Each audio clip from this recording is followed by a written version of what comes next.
Здравствуйте. Что нам нравилось в индусах, так это йога и шахматы. Все женщины СССР попробовали йогу, все мужики освоили шахматы. В них играли даже за гаражами, где обычно забивали козла. И еще Индира Ганди, которую всей страной умели отличить от Джавахарлала Неру. Иногда удавалось купить индийские джинсы, латунную индийскую посуду, посмотреть кино. Все фильмы похожи, в каждом одинаковая песня. Больше взять с Индии было нечего. Когда распустили Советский Союз, население выпустили на свободу, Индия не смогла сверкнуть капитализмом и удивить достижениями. Съездили, разочаровались. Все одноразовое, невнятное, сомнительное. Все сильно пахнет. В голодные годы перестройки, когда в СССР что ни привези, все раскупят, Индия оказалась одной из немногих стран, не сумевшей извлечь из этого выгоды. Поскольку главной перестроечной мечтой наравне с видеомагнитофоном была машина, попробовали торговать индийскими автомобилями. Они оказались хуже наших. Поверить в это было трудно, но покупать все равно невозможно. Индийские автомобили были похожи на настоящие, но в них плохим было абсолютно все. Рынок голодных пешеходов, мечтающих о любом автомобиле, любой марки, из любой страны, их не принял. Где-то наверху, на правительственном уровне, Индия числилась торговым партнером России, покупала оружие, что-то давала взамен. Но для людей осталось интересно только штатам Гоа. Генеральный директор письменного стола «АвтоВАЗа» Максим Соколов обиделся на свою страну. Русские люди перестали покупать его «Лады», поэтому новых моделей не будет. Пока не доедят колбасу с плесенью, сыра с плесенью не будет. И тут Путин поехал в Индию в намерении хоть что-нибудь с нее получить. Она покупала 38% путинской нефти, но из-за Трампа перестала. Надо бы надавить авторитетом и геополитикой, а заодно пристроить АвтоВАЗ.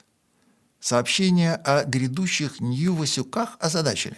Первый ход сделали в Тольятти. Вице-президент АвтоВАЗа Сергей Громак решил перейти границу у реки и напроситься Индии в партнеры, обозначив стремление получить все изобретения цивилизованного мира, еще доступные там, уже недоступные здесь. Сергей Громак заявил, АвтоВАЗ заинтересован в сотрудничестве с индийскими инжиниринговыми компаниями в области разработки новых автомобильных платформ, гибридных технологий, автоматической коробки передач, турбированных двигателей.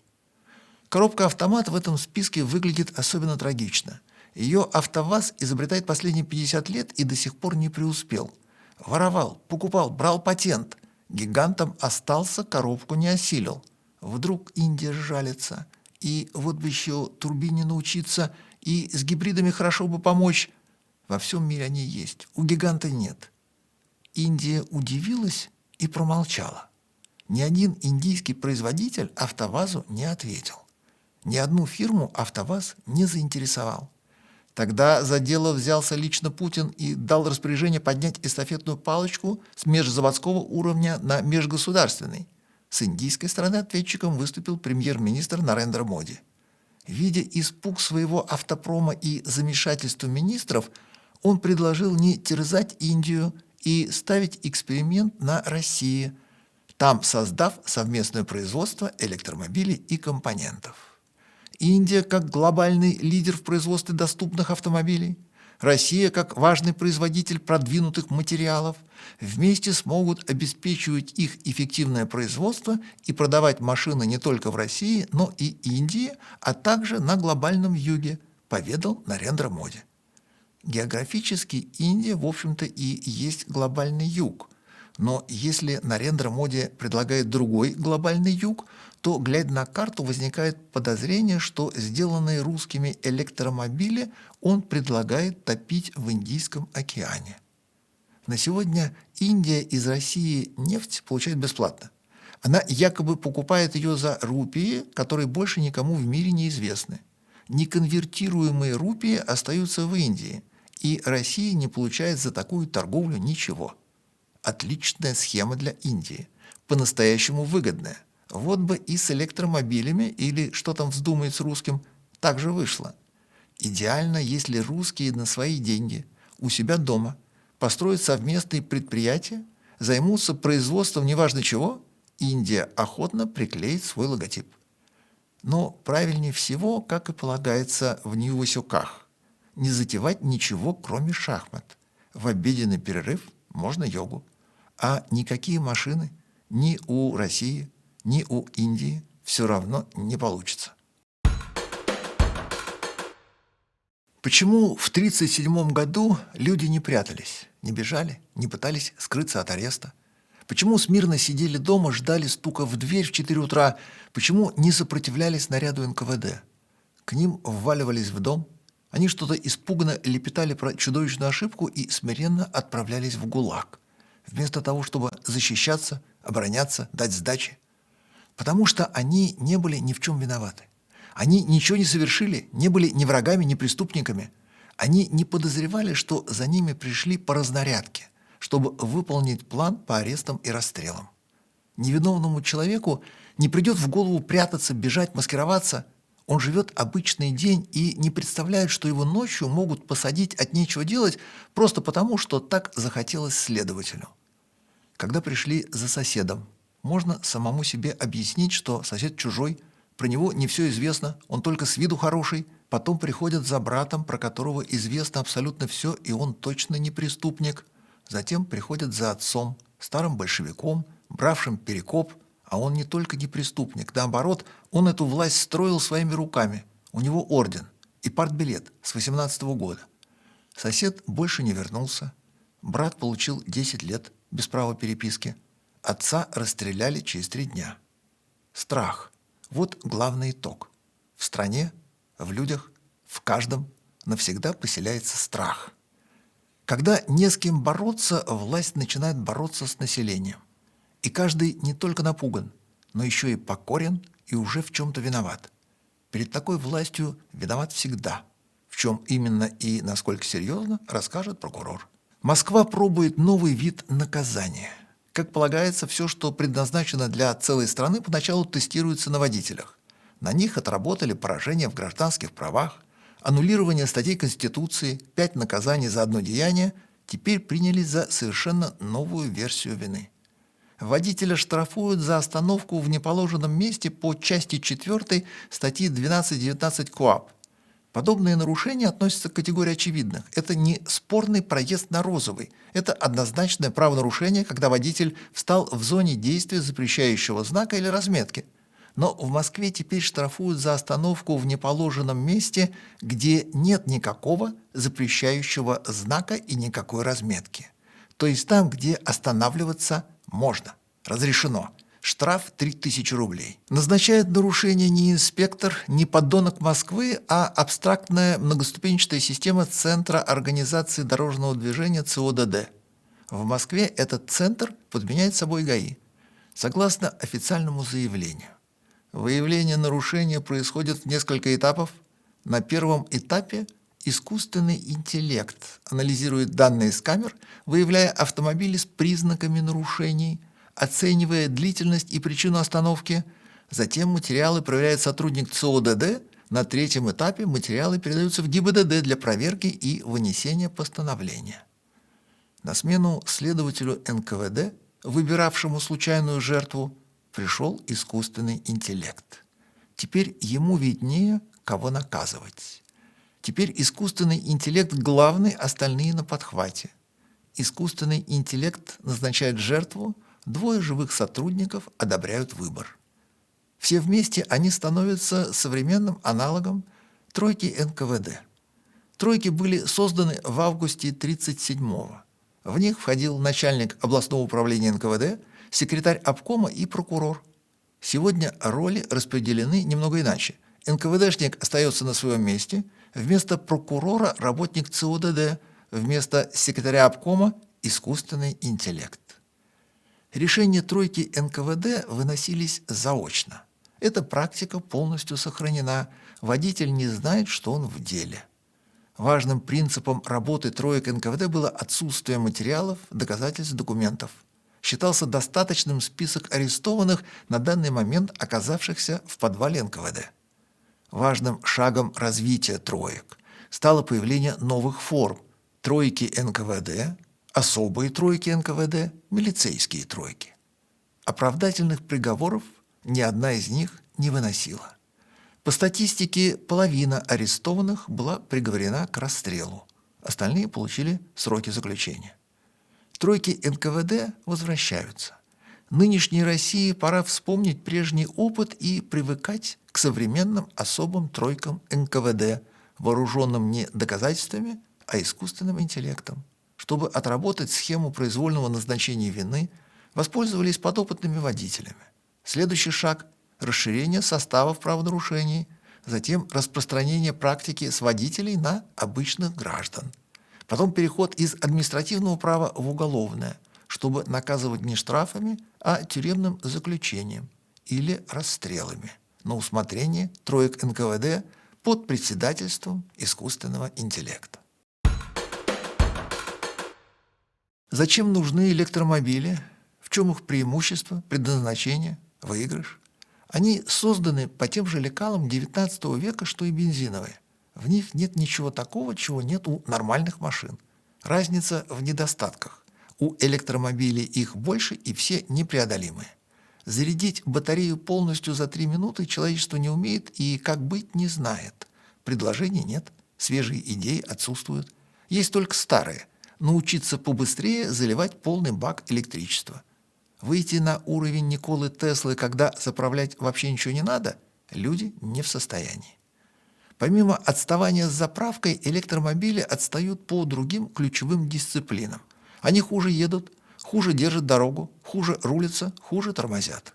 Их единственная особенность – они умеют развлекать. Пока от автомобиля требовалась способность хорошо ехать, инженеры работали над управляемостью, динамикой, активной безопасностью. Потом люди поглупели и захотели развлекаться. Инженеры принялись за электрификацию. В действительности делать электромобиль они начали в позапрошлом веке, в 1899 году, и до сих пор объясняют, и еще немножко, буквально на днях все получится, идея слишком свежая, что получилось быстро, надо подождать. Автомобиль стал дееспособным и отлично поехал, исполнив все пожелания человечества к своему 30-летию. Электромобиль 126 лет остается экспериментом. Все, что получилось у людей за это время, до сих пор нуждается в поддержке, сочувствии, заботе. Выручил Китай. Он придумал, зачем нужен электромобиль. В чем его преимущество? Какая теперь главная особенность? Не в том, чтобы ездить, а в том, чтобы плавать. И вовсе не потому, что он, как субстанция из экскрементальной поговорки, не тонет. Но ведь для человечества это была до сих пор не очень успешно решенная задача. Как въехать в воду на нормальном автомобиле? Сход с берега, водонепроницаемость, плавучесть, непотопляемость. Амфибия – самостоятельный класс автомобилей, с которыми до сих пор проблемы. Проще было изобрести технику на воздушной подушке, чем совместить автомобиль с лодкой. Все, что до сих пор люди сумели освоить, либо военное, либо экспериментальное. Пляжные лодки, замаскированные под привычные автомобили. Как элемент увеселения вполне годные, но они все равно и не машина, и не лодка. Невероятно сложны в обслуживании, очень дорогие в производстве, содержании, живут хоть и красиво, но трудно и, самое главное, плохо едут по суше. И тут китайцы смастерили BYD Yangwang. Это последовательный гибрид. Едет за счет 4 электромоторов и тягового аккумулятора, а также бензинового двигателя, который выполняет роль генератора. И между делом получилось, что Янгванг водоплавающий. Изначально умение плавать не планировалось, но по мере размышлений над Кульманом возникло понимание, что электромобилю гораздо проще научиться плавать, чем нормальной машине. Гораздо легче решается вопрос герметизации уплотнений, соединений, приводов, не нужны полагающиеся сальники и прокладки, и общая плавучесть вполне достижима. Важно, чтобы двери не протекали. У полноценного автомобиля очень много неизбежных отверстий. Приводы, тяги, валы, рычаги. У электромобиля, у последовательного гибрида можно обойтись без такого количества дырок, решив задачи по проводам. и получился первый серийный водоплавающий автомобиль. Китайцы не нарадуются. Узнав, что у них получилось такое, которое не тонет, они принялись нагнетать и раскручивать. И провели показательный прыжок в воду с последующим купанием красного коня в закрытой акватории. Кадры вышли воодушевляющие и неожиданные. Прежде машины к воде подкрадывались осторожно, щупая температуру и всматриваясь в дно, волну не гнали, вели себя боязливо. Видеть прыжок с подставки на такой скорости, брызги во все стороны, прежде не доводилось. И сия пучина поглотила ея. Машина с разбега плюхнулась в воду, взмыли запчасти и ошметки, машину накрыло с головой, и неясно, затонула она или нет, но она не только не утонула, но и поплыла. Особенно грандиозен вид из салона. Так решительно таранить волну и наблюдать это из машины удается редко. Не обошлось без потерь. Вода проломила лобовое стекло и погнула крышу, но машина плавучесть сохранила и даже принялась грести всеми четырьмя, бодро двигаясь на тихой воде, и в итоге выбралась на сушу, немного контуженная, но не побежденная. После того, как перед всем миром погнула крышу, встал вопрос общей прочности. Этот Янгванг весь такой одноразовый или где-то внутри у него железная воля и каркас безопасности? Доказывая, что это все же не макет, а автомобиль, китайцы продолжили натуральные испытания стихиями и принялись под камеру ронять на крышу бревна. Били пальмой по китайцу строго тарированными движениями. В результате пальму сломали, китайцы нет. Себя убедили. Поскольку в первый раз ушиб об воду привел к разрушениям, китайцы красиво нырнули в бассейн еще раз. Но теперь в ванночку с прозрачной чистой водой и на самой маленькой скорости, демонстрируя неспешную веру в непотопляемость. Янгванг продается в России, поэтому кураж ударил бегущей волной в русские головы, и в Подмосковье тоже предприняли заплыв. Но без китайского удара об воду, чтобы потом не править кузов и не искать на Алиэкспрессе лобовое стекло, чинно въехали, старательно поплавали, степенно выбрались обратно. Публика осторожно сопровождала заплыв голосовыми сообщениями на тему «Китайцы делают вещь, а лучше б делали автомобили», с полагающимся сравнением, что «Жигули» также могут. Русским плавать понравилось.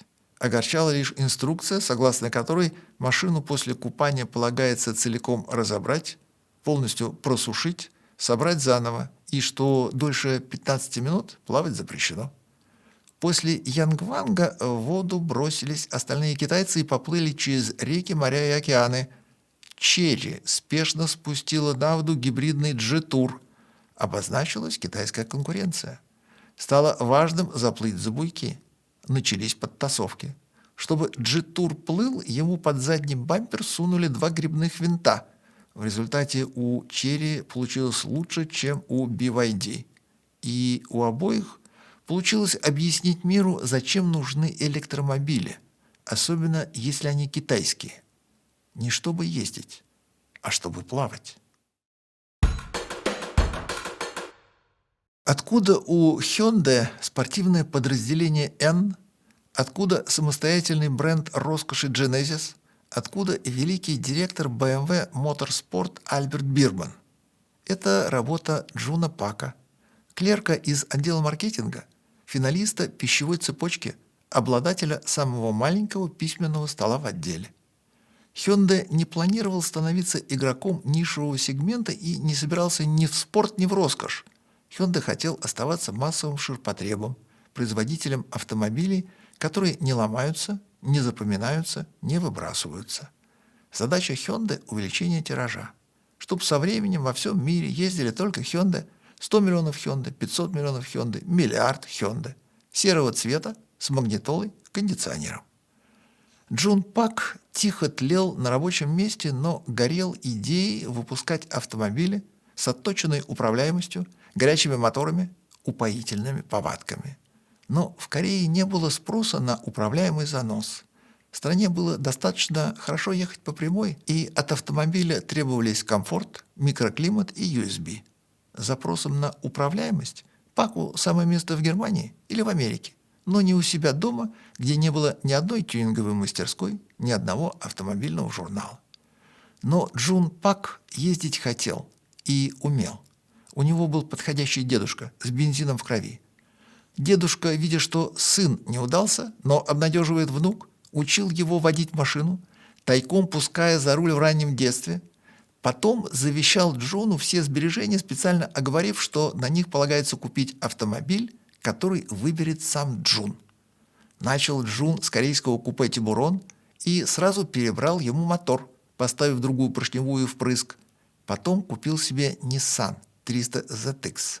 Затем добрался до Toyota MR2. Каждой своей машине он делал искусственное дыхание, форсировал двигатель, оставался недоволен результатом. С Toyota повезло. Ее двигатель он раскачал до 480 лошадиных сил, став главным специалистом по тюнингу в Корее. И тут ему подвернулся письменный стол в углу офиса, зато в той самой фирме Hyundai, которой Джун собирался преподнести собственное видение нишевых автомобилей.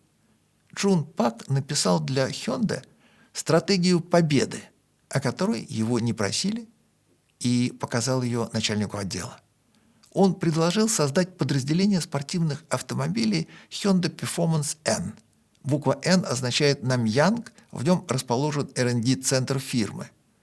В иерархическом чеболе, где каждый кореец приговорен к своему месту. Начальник светел и свят. Никто не ждет клерка, разрабатывающего стратегию развития концерна. Выскочек никто не любит. Если не спрашивали, молчи. Корея потому выигрывает, что внезапного клерка с идеями не увольняют, а зовут на директорат. Начальник отдела маркетинга тут же организовал встречу своего клерка с управляющим директором, генеральным директором, советом директоров, где Джун Пак объяснил, что Корея доросла до машин, способных кипятить кровь корейцам и портить кровь немцам. Его выслушали, посмотрели внимательно презентацию и тут же назначили руководителем только что специально созданного подразделения Hyundai Performance N. Джун Пак ведь немножко маркетолог. Его подразделение гоночных и спортивных автомобилей стартовало в 2015 с виртуальной машиной для Sony PlayStation, но проработанной по-взрослому, до мелочей. Через год, в 2016 Джун Пак сделал 3 настоящие машины. Среднемоторный хэтчбэк RM16 мощностью 295 лошадиных сил, полноприводный RN30 мощностью 375 лошадиных сил и готовый к производству i30N. И поехал с ними на Нюрбургринг, куда пригласил недоверчивых немцев, предложив им вдоволь погонять по знаменитой гоночной трассе за рулем спортивных прототипов. Видя восторженную реакцию целевой аудитории, Джун Пак предложил управляющему директору выпустить партию в 300 машин версии i30N First Edition и устроить онлайн-продажу. Директор не очень поверил, что в Германии, где существуют AMG, Brabus, Abt, Irmscher, Schnitzer, кому-то нужны горячие корейские автомобили. Но партию в 100 машин разрешил, которые были раскуплены за один день. После чего управляющий директор вошел в кабинет к Джуну Паку и сказал: «Уважаю, Джун. Поздравляю». Сейчас руководитель подразделения Hyundai Performance N пообещал разработать 7 новых моделей. Задача продать 100 тысяч автомобилей N по всему миру к 30 году. Предвкушая предстоящий фейерверк, Джун поясняет: вы увидите множество совершенно разных и неожиданных моделей. Некоторые будут совсем не похожи на Hyundai. У них будут совершенно разные моторы. Мощные бензиновые, дерзкие электрические, даже спортивные гибриды. Единственное, чего не будет, дизелей. Дизель не мое. Все автомобили Hyundai Performance N проходят самую строгую и заведомо предвзятую проверку. На них гоняет сам Джун Пак. Подразделение гоночных и спортивных автомобилей он создавал в первую очередь для себя. Чтобы, как и мечтал с самого начала, носиться по Корее на корейском автомобиле с таким же наслаждением, как на своих предыдущих японских и немецких машинах. А еще Джун Пак умеет отлично дрифтовать. В этой дисциплине он один из лучших в Корее. А что про Альберта Бирмана, Genesis? Бирмана Джун Пак предложил позвать, как только было принято решение о создании Hyundai Performance N. Это было маловероятно, но сработало. С тех пор Альберт Бирман работает в Hyundai. А идея вывести Genesis в самостоятельный роскошный бренд возникла между делом на презентации стратегии победы, которую 10 лет тому назад написал клерк отдела маркетинга Джун Пак. Выход на пенсию обещает спокойствие, на самом деле гарантируя скуку. Даже неинтересная работа на заводе все равно живее любой пенсии.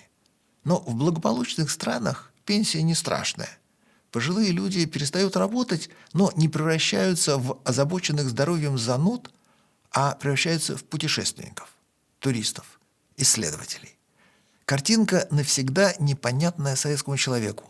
Импортный пенсионер с фотоаппаратом в самых интересных и красивых местах Земли. В неблагополучных странах картина более привычная и понятная.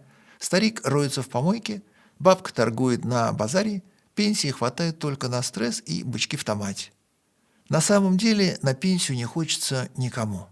Ведь еще не все доделано, не все устроено, не все получено, да и уж слишком рискованно. После целой жизни менять формат на ничего не делание и никому не нужность. На американском заводе BMW в Спартанбурге, Южная Каролина, на пенсию одновременно вышли 2 бригады рабочих. Они все пришли в один день, ушли тоже в один день. Поступили на работу мало что умея, обучаясь по ходу дела, постепенно совершенствуясь, набираясь знаний, нарабатывая опыт.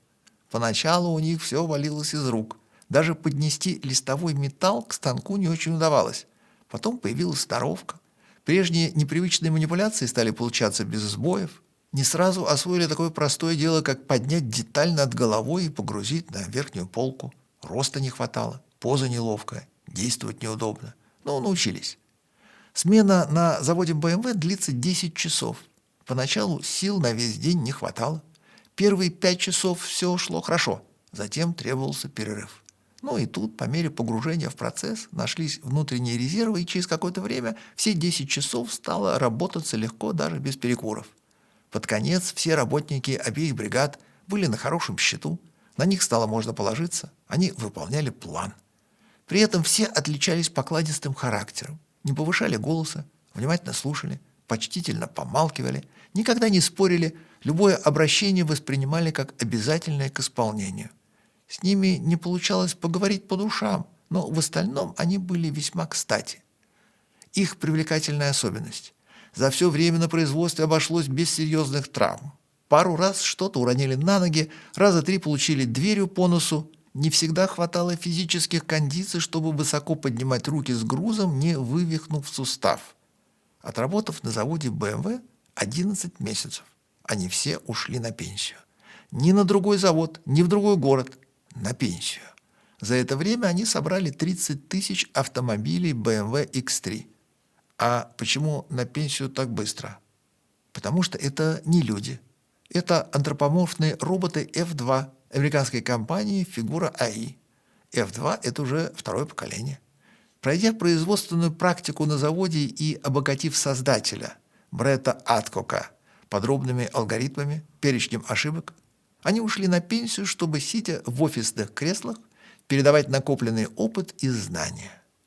Фирму Figura AI в 2022 Бретт Адкок основал, чтобы делать антропоморфных роботов с искусственным интеллектом для работы в логистике и на складах, с привычным для чернокожих функционалом – принести, подмести, выйти вон. Своих рабов он сделал черного цвета, чтобы напрасно никого не обнадеживать, и заключил контракт с BMW, тоже склонный к рабовладению. Искусственные чернокожие рабы заступили на долгую смену продолжительностью в 11 месяцев, постоянно совершенствуясь. Грузоподъемности в 25 кг вполне хватало, но аккумуляторы требовали зарядки через 5 часов работы. Емкость аккумуляторов увеличили. Руки роботов имели 16 степеней свободы. Работа на заводе показала, что требуется 35. Добавили. Теперь фирма делает следующую модель – F3. Наверное, это первые в истории человечества роботы, вышедшие на пенсию. Помимо того, что они неплохо потрудились на заводе и помогли людям собрать автомобили, они попутно решили моральную проблему увольнения. Никаких прощаний, никаких слез, никаких страданий. Никакого торжественного митинга, никакого банкета, никакого директора завода со слезой в голосе, никаких памятных подарков. Даже никаких пенсионных отчислений и ни единого доллара на дорожку, и ни одной печальной ноты. С завода в один день на пенсию отправились 2 бригады рабочих, а никто даже не всплакнул. Рабочих упаковали в коробки и увезли. Ради чего мы все встаем по утрам? Иногда из последних сил, иногда бодро.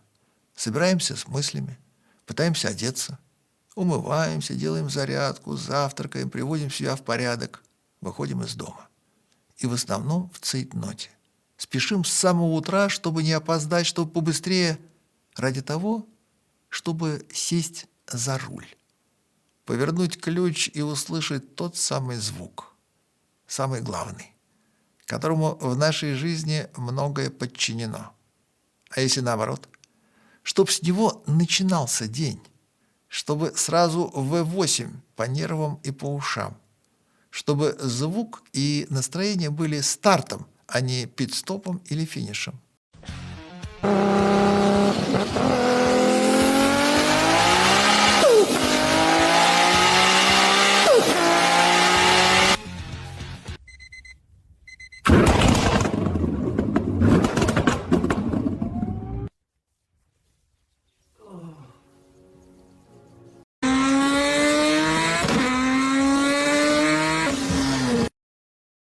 Нейросеть сгенерировала очень правильную идею. Лежала на поверхности, требовала лишь воплощения.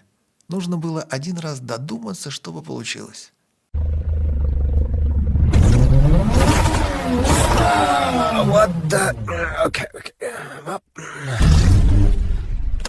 Доброе утро. Бодрое утро. Рассвет встает вместе с настроением. Хорошо с первого мгновения нового дня. Все самое главное сразу, а не потом.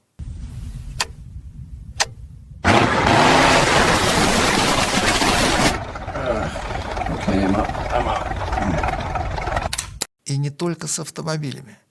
Начинать с мотоцикла тоже хорошо. До них у нейросети руки тоже дошли.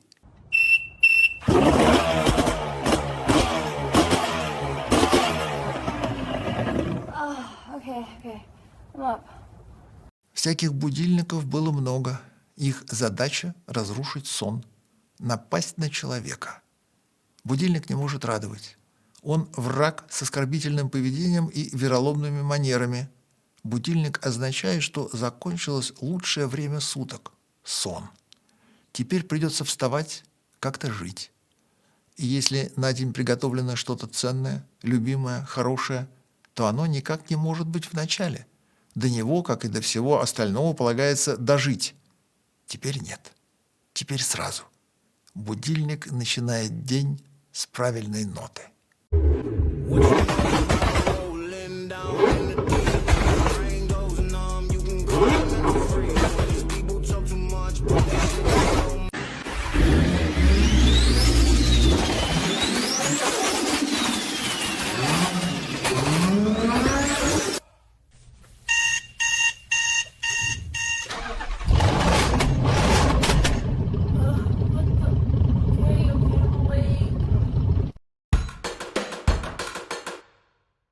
Когда человечество придумало автомобиль, ждать его взросления никто не собирался.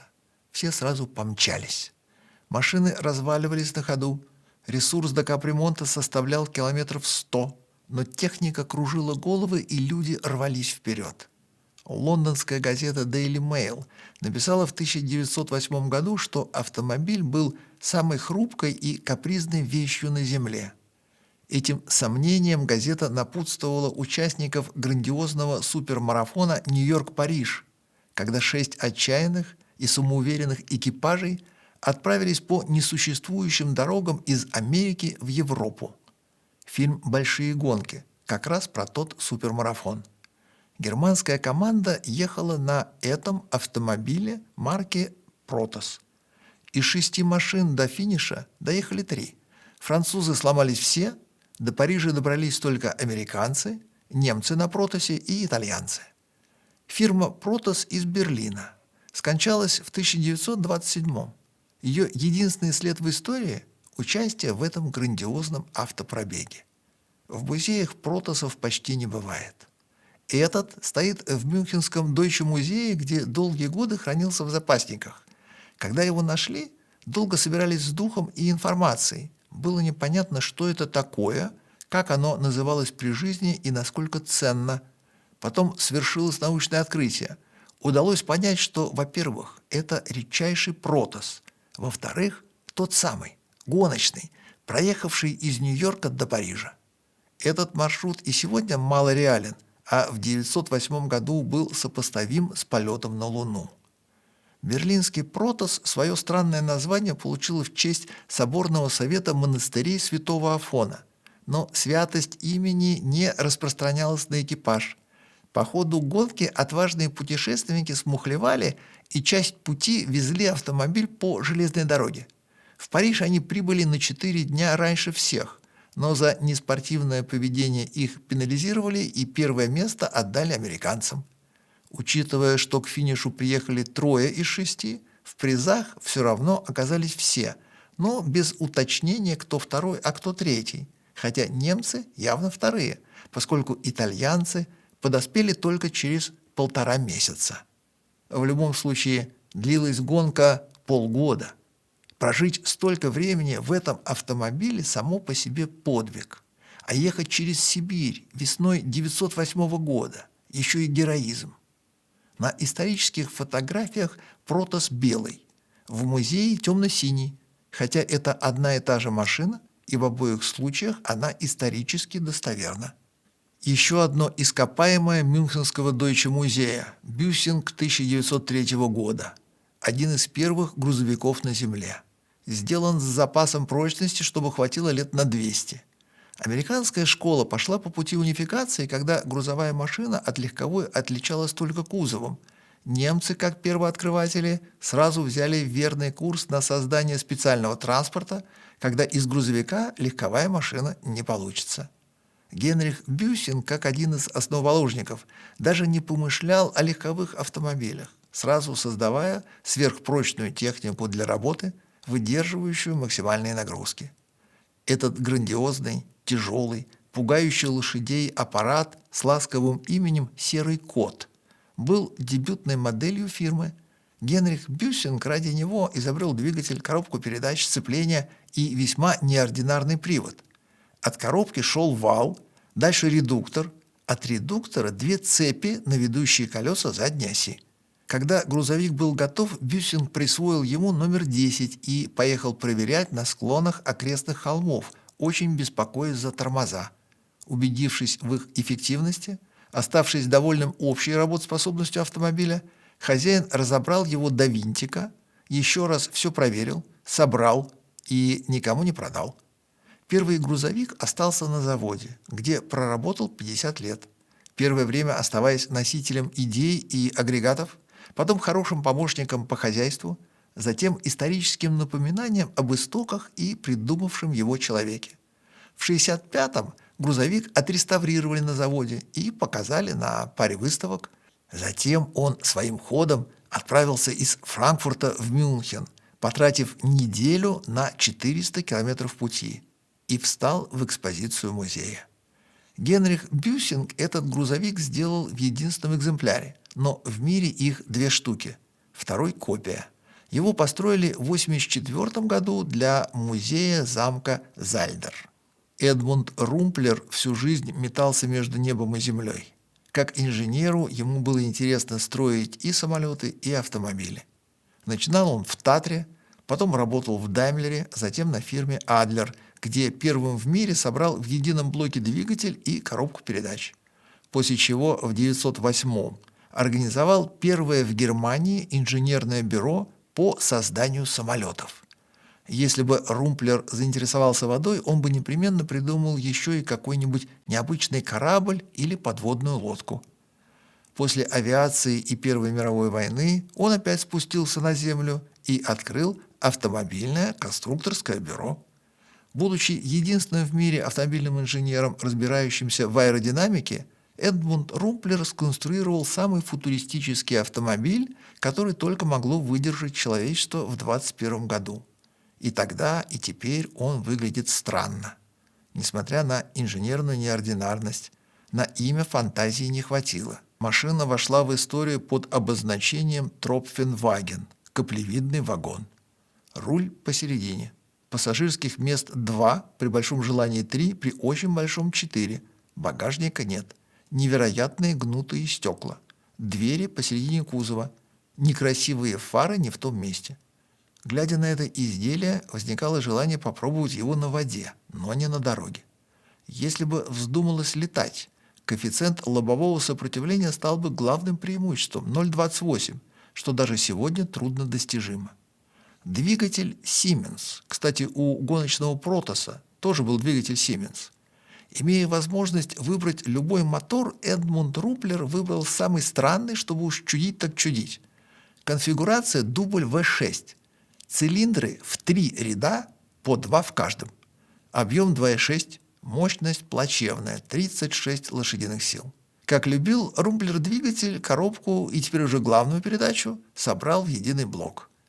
Задняя подвеска, только что придуманная маятниковая, независимая на диагональных рессорах. Передняя попроще зависимая, но тоже на диагональных рессорах. В машину Румплера не поверил никто, кроме фирмы, в которой он еще сам недавно работал. Даймлер купил патент и собрался выпускать Румплеры серийно. В обмен на свою благосклонность в компании Daimler надеялись получить от Эдмунда Румплера аэродинамические кузова для своих гоночных машин. Но в этот период Румплер опять разочаровался в автомобилях и взмыл в небо, отправившись проектировать самолеты. Тропфвагенов было выпущено всего 100 штук. В живых осталось только 2. Вопросы, ответы, реплики. Алекс Шер. Российские производственные мощи. Слово года. Спасибо товарищу ВВЕ. Михаэль. Что касается китайских электричек в Германии, в чем новизна ситуации? Когда население уже привыкло к одноразовым штанам, мобильникам, холодильникам с кратчайшим сроком службы и функциональными провалами, привыкнет и к электрическим автомобилям, тем более, что все без исключения производители, дилеры, ремонтники постепенно переходят к тому же принципу одноразового пользования. Проблема в принуждении. ЕС требует электромобили канонизировать, преклоняться и запрещает бензин и дизель. Пусть электрички живут один на один с рынком, без преференций государства, оставаясь экзотическим предложением наравне с Фейхоа, Дрианом, Маракуйей. Михаил Смирягин. Иногда смотрю российских автоблогеров и удивляюсь. Представители страны, где до сих пор собирают УАЗы, с видом мировых экспертов рассуждают о недочетах китайского автопрома. Дикарь с острова Мумба-Юмба получил в руки BMW, потом сел в BYD и важно заявил: китайцы, конечно, не дотягивают. Вот такой парадокс. Страна, не создавшая ничего конкурентоспособного, уверенно рассуждает о качестве тех, кто создал все. Михаил Смирягин вводит коллективную ответственность. Все евреи подлежат уничтожению, потому что они евреи. Если Россия как государство не умеет делать автомобили, то в России никто ничего не умеет, и все одинаково виноваты в этом неумении. Если страна полетела в космос, то все население космонавта и получает от Михаила Смирягина право критиковать Илона Маска. Если страна не подковала лошадь, то никто не смеет считаться кузнецом. До тех пор, пока не сделает себе автомобиль, никто не имеет права разбираться в автомобилях, никто не инженер, никто не автослесарь, никто даже буквы складывать в статью не смеет. Дикарь с острова Мумба-Юмба рассуждает о людях и странах и по своему усмотрению раздает им права и налагает на них запреты. На сегодня все. До свидания.